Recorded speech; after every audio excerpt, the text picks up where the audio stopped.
Hey guys, Muaz here. Welcome to K2M Unboxing and Reviews. Today we have a hover quad. So this is the front, this is the back, side, and the other side. Now let's get opening.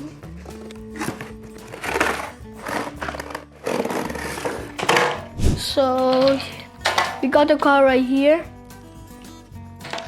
And here's the remote. Let's turn it on. I already put the batteries in. In the car, it has lights. So 1, 2, 3, 4, and 5. 5 lights. We already put the battery. Now let's test it. It goes very fast. It goes side to side.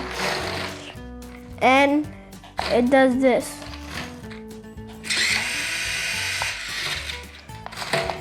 It can go 360. It's very fast, and the lights are very cool too.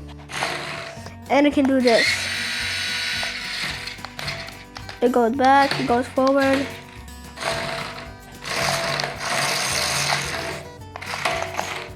And in the middle, it changes colors.